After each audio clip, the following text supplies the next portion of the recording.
AM. Welcome all.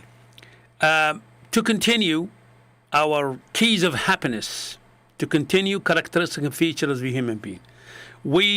Before 7 o'clock news, I've told you about the characteristic feature of a human being. Number one is dualism, or the combination of spirit and body. And number two is the ability of learning, the capability of learning, a great capability of learning. When Allah subhanahu wa ta'ala mentioned the Quran, Allah taught Adam all the names. Then, in connection with this ability, Allah gave Adam the freedom of a choice. Adam and everybody, of course, every human being. I'm going to talk about freedom of choice in a moment, inshallah, when I talk about the fate or predestination. Right. Then after that, we're talking about the language, the spoken language, and the written language. Now, I want to talk a little bit in the freedom of choice, which is very important, actually. Very, very important. The freedom of choice is the free will of a human being. There is a lot of philosophical issues in this matter. I have to be very clear with you.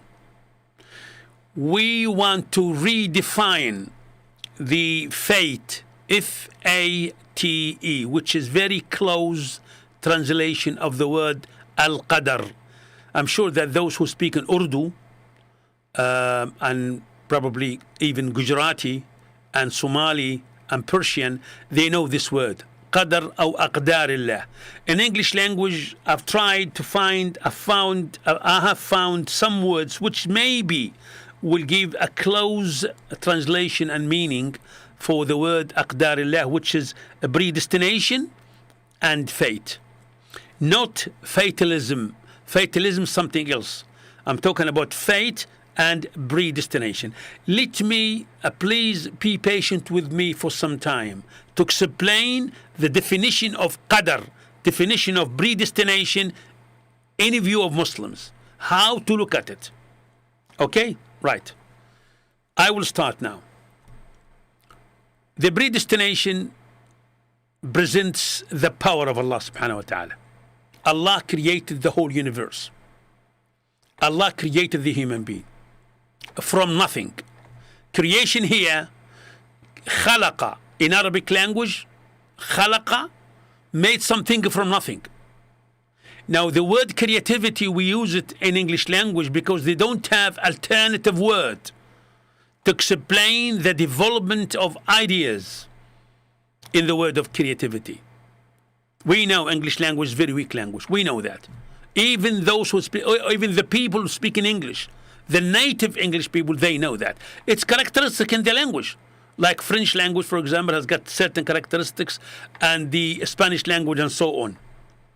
The Arabic language got so many idioms, synonyms. They have as well different names for the same object. And we have a precise presentation of the meaning in the form of word.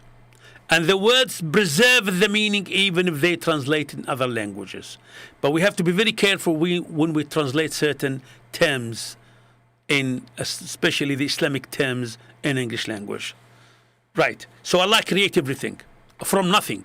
There is nothing, and then Allah made something out of nothing. That's the meaning of creation. That's the meaning of create, the word create. Right. Allah created the universe and created the human being. Right. Allah gave, Azza wa Jal, the properties of the universe. These properties of the universe is aqdarillah, predestination. The color of the flowers is predestination. The green color of the grass and jungles, predestination. The variety of plants, predestination. The variety of a human being, their skin, their personality, it's predestination. The seasonal variation, winter, summer, autumn, it's predestination. The property of the matter, the liquid matter, the gas matter and the solid matter is predestination. Who made the liquid and fluid? Allah. Who made the solid material solid? Allah. Who made the gases material gas? Allah. Without those properties, there will be no convention, no discovery, nothing in our life. Allah made all of these properties, and the human being used. Without the laws control those properties, there will be no technology at all. No technology and no invention. Nothing. Without the law of the difference thickness in for example, in wood and solid,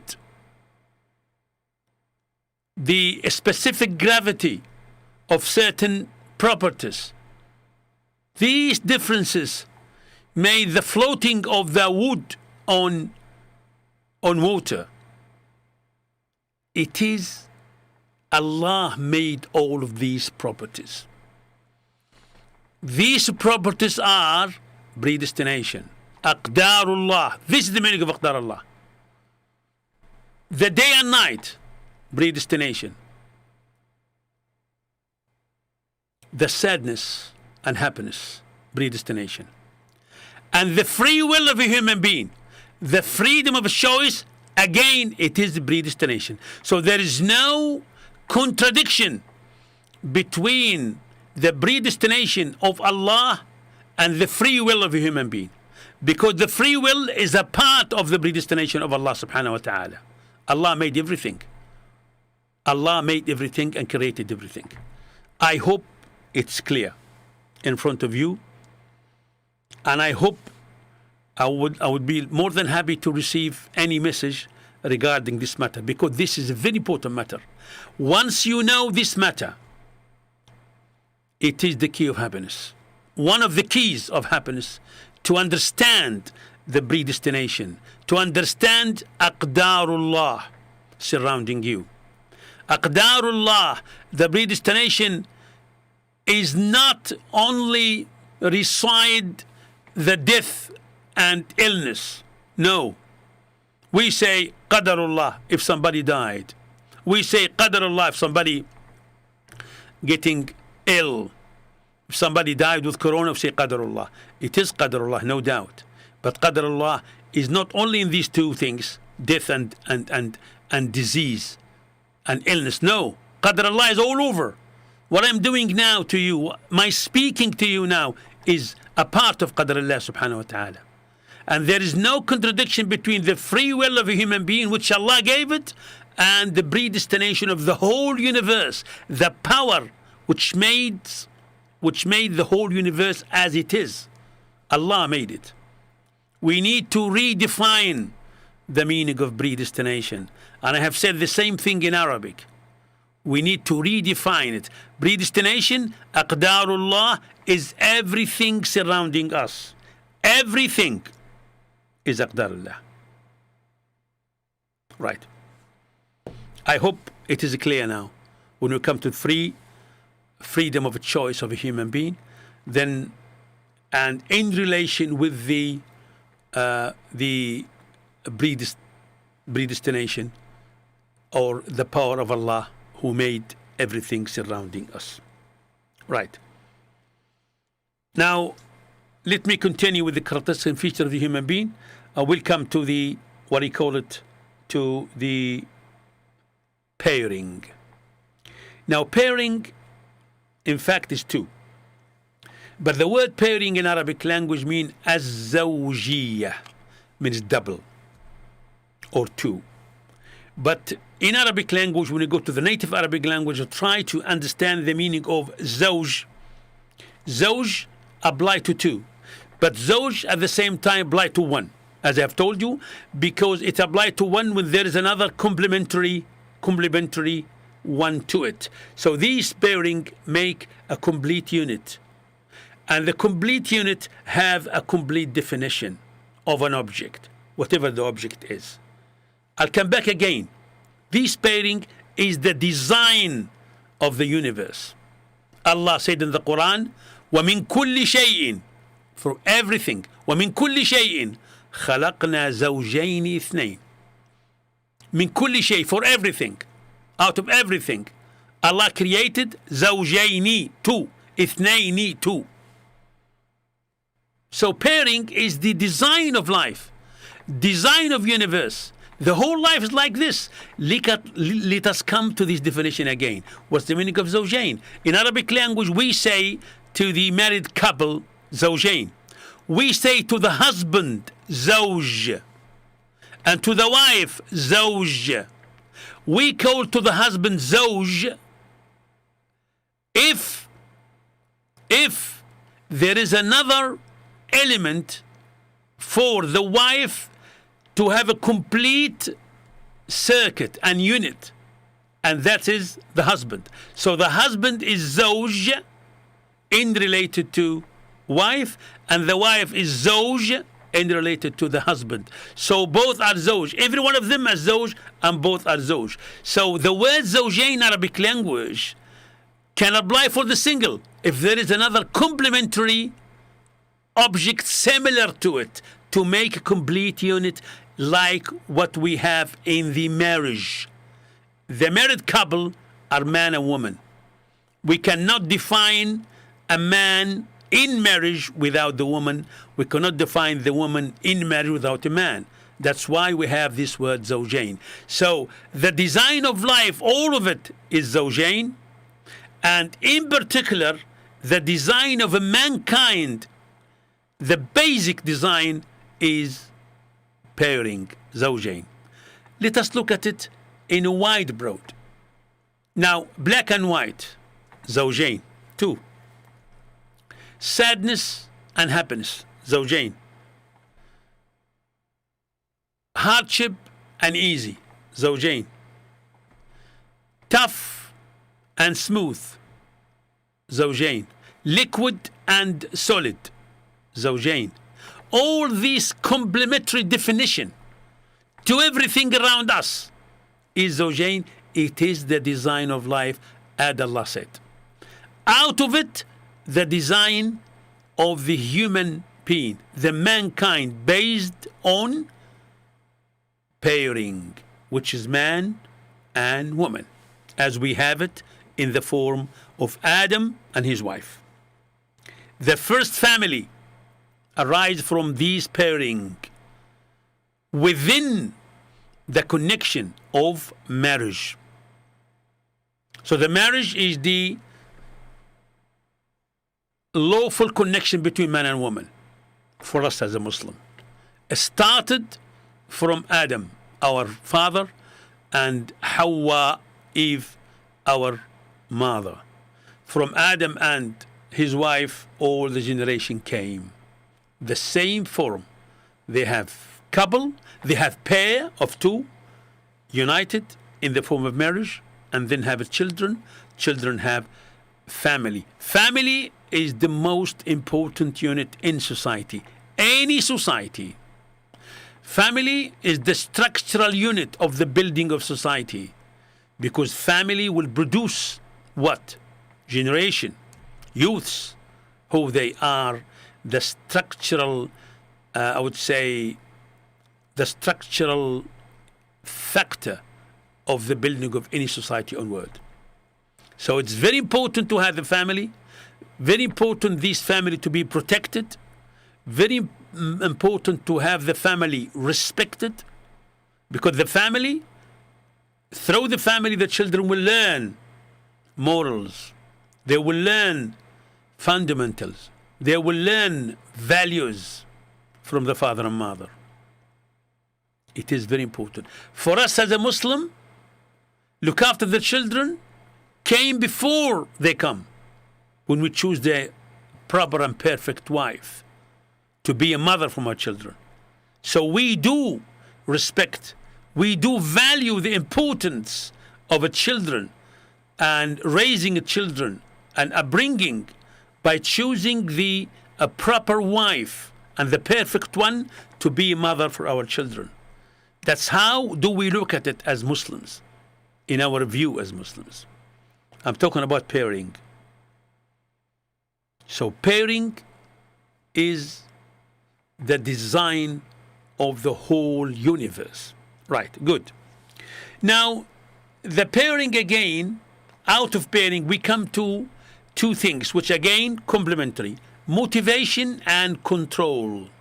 Motivation is a power, driving force, put me forward. The control is the controlling element to speed this force and to stop it, like the acceleration and the brake in the car. The car cannot move without these two. The acceleration make the speed of the car when you have the gear, different gears, different speed, and then the brake will reduce the speed and stop the car. We have it exactly the same in our life as a characteristic and features, as example of pairing. Okay, motivation, Allah made it in us so we can live. We have a motivation. The most important motivation line is loving life. That's why we get married, right? That's why we protect ourselves. That's why we do a lot of things, because we love life. We need to live. Allah put it there. And in order to live, we need to eat and drink. It is a desire. And we have the control there, because this desire, this motivation can exceed the limit. Like if the car speeding up to 100, 200 miles, if you don't have brake, accident will be there and damage or death. Same thing with the human being. Motivation can go further, then you need to have the control. The control, Allah made it again in the human being. But the motivation is advanced. When the newborn baby comes to this life, he will have only motivation, no control. Baby. The control come later. He has got it inside. It's there. But it needs activation. Activation started externally. In the form of what? In the form of the parents.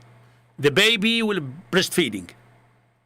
He has got only one duty, breastfeeding and crying. That's it. Then when we change the baby from breastfeeding to bottle, here will come to the control. That control will come now, because that will change the habit.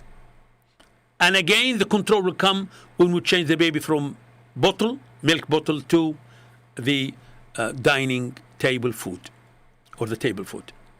Now, as the baby growing to become a child, the control will come through the commands, through the advices of the parents.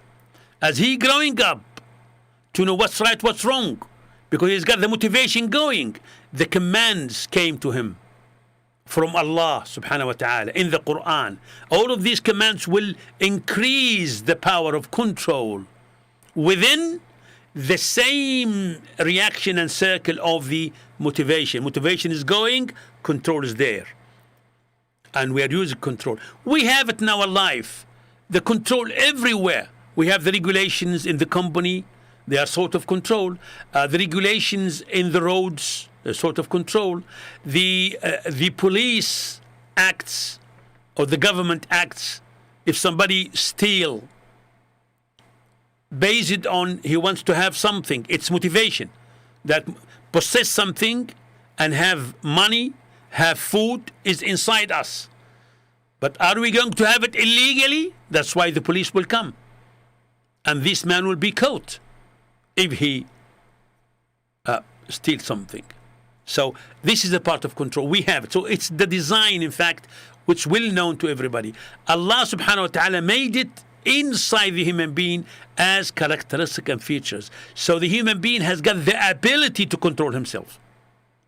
As we have the ability to use his motivation to go further. The motivation is very important for success, for example. We need to be successful. So we have this strong motivation to go. Successful means take the steps to achieve your task. But now, are you going to achieve it in a new way? Are you going to be successful by damaging others? By oppressing others? The control will come, said no. So that's a very clear example. I don't want to go in detail about this, but I will be, inshallah ta'ala, when I come and discussing the thinking and feeling and the component of the mental health world, inshallah ta'ala. I hope that you listen to me, and I hope that I didn't speak for a long time. Inshallah ta'ala. I do understand, you see. So now we have revised the main characteristic and features. There is one component I need to talk about, as I have done yesterday, so it will be exactly the same in Arabic and English, which is the devil or shaitan. Shaitan is not characteristic and feature of a human being. Of course it's not. But since shaitan is very close to human being, very close, Allah Azza wa Jal gave shaitan permission to penetrate our thoughts, our feeling and our behavior, to penetrate every single moment of our life. Allah gave it to him, Allah subhanahu wa ta'ala. And he told us that shaitan is your enemy. We have to consider him as enemy. I know that there are so many people, either in Western countries or anywhere, they don't believe the existence of shaitan. We as Muslims, we do believe the existence of shaitan. And we know that shaitan is a factor of mental illness. We know it for certain. Allah gave us the tools to use to protect ourselves from the effect of shaitan. The effect of shaitan in the form of whispering, waswasa. Waswasa. Whispering is the very close word of this waswasa. In fact, waswasa is, in Arabic language, is the low sound or low voice when you whisper to somebody. You are not raising your voice, not loud speaking. So this is very close to the word waswasa, whispering, that he's just putting thoughts in our mind. He has got no ability. He has got no weapon to fight us. Not a physical thing. Whatever we have inside us, he's there. And he's taking the advantage of any movement we're doing. He is with us. As Prophet Muhammad ﷺ said, shaitan is circulating in your body like the blood. Inna shaitana yasri fi ahadukum masra dam. That means shaitan is circulated, moving in you like the blood moving in your body. So it is very dangerous and very difficult, and we should know that. There are so many interpretations based on shaitan whisper, so many ideas and thoughts based on shaitan whisper. We don't know, but we can know. We should know. Every evil thing come to your mind, it's from shaitan, and from yourself as well, because yourself can release some of the humanitarian activity. It will be released in a way in the form of ideas and thoughts. Some of those thoughts are bad. Allah subhanahu wa ta'ala told you, don't eat this thing, and you eat it. Allah forbidden you to do something, and you do it. So you do it not because shaitan told you to do it. Shaitan is there, of course. He'll be very happy to do these things, very happy to disobey Allah, because that's his duty. But you are responsible. And before I forget, there is no justification of any sin, whatever it is, small or big. No justification at all. When you commit sin, ask Allah for forgiveness. Say astaghfirullah, that's it, and give up, and try to reactivate yourself and renew your page and do good deed. No justification. Sin is sin. But there are some explanations about the sins. Explanation which can help us to take a lesson for next step, for future. And that's what Allah told us in the story of Adam. Allah told us that shaitan penetrated the thoughts of Adam, and he told him, eat from this tree. It is good fruit. You will be eternal. You will be king. You will have a long life. That's what he told him. But that was not an excuse for committing the sins. And Adam was sinner.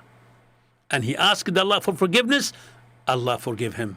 That's the great mercy of Allah subhanahu wa ta'ala. Any one of us, once you commit sin and you remember, ask Allah for forgiveness. And don't just ask and stay as you are. No. And leave the environment of the sin and try to do something good. Do good thing to erase and remove and supersede the bad behavior you have done or the bad action you have done in the form of that sin. Sin is not curse. It is not. Sin, something we may do because we are a human being. We have a very wide door, very, very wide door of forgiveness from Allah subhanahu wa ta'ala. My brothers and sisters, my sons and daughters, Jazakumullahu khairan. This is Dr. Nouri Saleh with the Power of Change. Radio Seerah 1575am. I'll be with you next week, inshallah, in Arabic and English. Monday will be in Arabic from 6 to 8. And Tuesday will be in English. My next topic will be thanking. Assalamu alaikum wa rahmatullahi wa barakatuh.